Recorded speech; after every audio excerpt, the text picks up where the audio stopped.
Tax time is almost here, and the IRS is reporting that approximately 73% of all people that file their taxes get a tax refund. So what should you be doing with that money?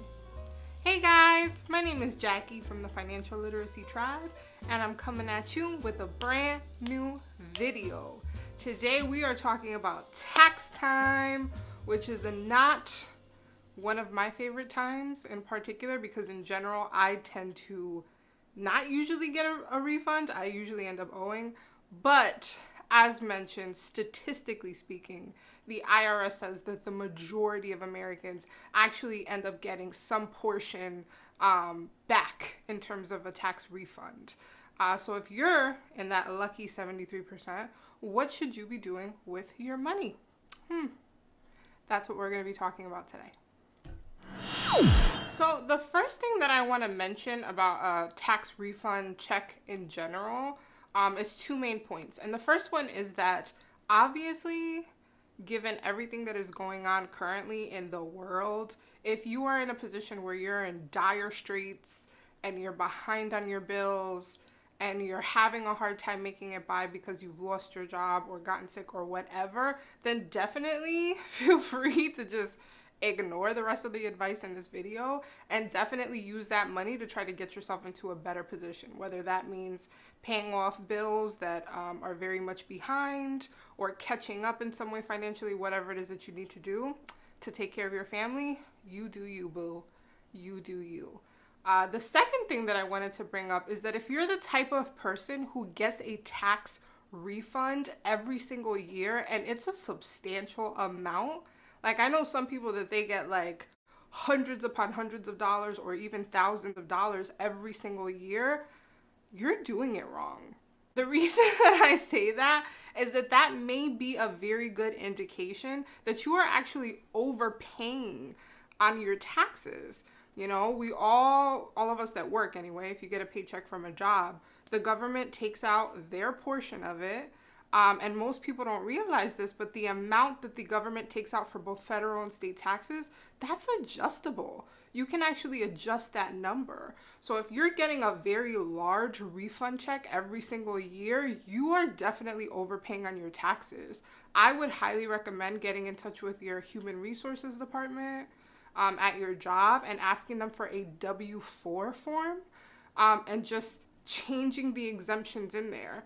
Because the way that it works is like the more exemptions that you have, the less taxes they end up taking out. So if you have it as a 0, that means that they are taking out the maximum in terms of taxes. And you may not need to do that, obviously, if you're getting a huge refund check every single year. So you definitely feel free to do more research. Feel free to talk to your people at HR. But I would highly recommend redoing your W-4 form and adjusting how much it is that the government is taking out, because if they're taking out a large portion and you end up getting a large portion back in the form of a tax refund check, that basically means that you're giving Uncle Sam like a free loan.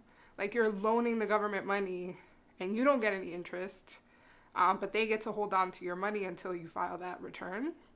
So yeah. So if you're one of those people and those two things that I just mentioned do not apply to you, what should you be doing with your tax refund check? Let's talk about it now. The number one thing that you need to do with that tax refund check is not go shopping for Gucci shoes, not go and pay your way for a vacation. You need to make sure that your emergency fund is fully funded. I talk about this ad nauseum because emergency funds are very important.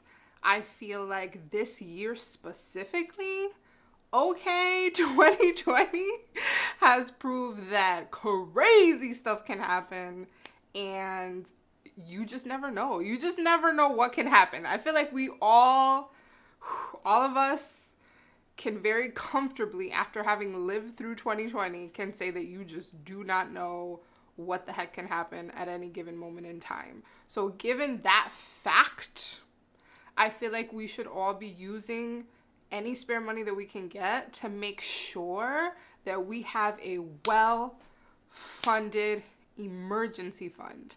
I cannot stop talking about this because I feel like it's so important. I have discussed it on prior videos. I will link them in the description box for you because I love you. But yes, you need to have a fully funded emergency fund. What is an emergency fund?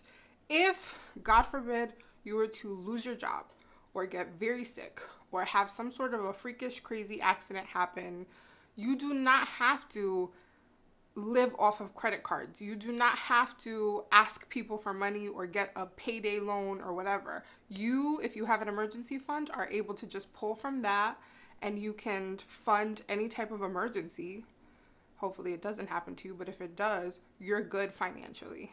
The recommended amount to have in your emergency fund is anywhere from 3 to 6 times however much it is that you spend on a monthly basis for your bills and your expenses and whatever. So I use this example all the time. If my bills and all of my expenses in total are $1,000 a month, then my emergency fund should have $3,000 all the way to $6,000 in it. Anywhere from $3,000 to $6,000. That would be a fully funded emergency fund if all of my bills and expenses are $1,000 a month. That is the recommendation. And again, honey, given all that we have lived through this year, do yourself a favor and have an emergency fund in place. Okay? I have like murder hornets right outside my window right now as we speak. It's terrifying. I'm terrified, guys. I live in fear of those murder hornets. It's scary stuff. If you happen to already have a fully funded emergency fund, great job. I'm proud of you. Keep up the good work. But if that's the case, then the second thing that you should take into consideration if you're getting a tax refund check this year from the IRS is you should consider paying down any type of debt that you have. Specifically, if it's consumer debt or high interest debt. I'm talking about credit cards, which a lot of people who are usually, even if they're usually really good with credit cards around the holidays, go shopping, you buy gifts, you do whatever, tend to rack up a little bit of a balance. So this is the perfect opportunity for you to pay down those credit cards or pay down that auto loan or pay down whatever type of outstanding debt, student loans, mortgage, whatever it is that you have. This is a great opportunity to help to pay down that debt. Maybe you may not be able to pay it off completely, but at least you can put a nice little dent in whatever your balance is currently. CSNBC actually reports that the average American right now has about $38,000 in debt in general. So definitely the majority of us probably have some form of debt. Certainly being able to pay down that balance and pay it off as soon as possible is going to ultimately keep more money in your pocket because then you don't have to make payments towards whatever it is. So it's definitely a good idea. My third recommendation, if you're getting a tax refund check this year, and you already have an emergency fund saved up and you are debt-free 100%, oh my God, I want to be you when I grow up. Like, congratulations, that's amazing. If you fall into that category, then you should consider going shopping. Am I talking about shopping like at Marshall's or Target or Gucci or Prada? No, I'm not talking about that kind of shopping.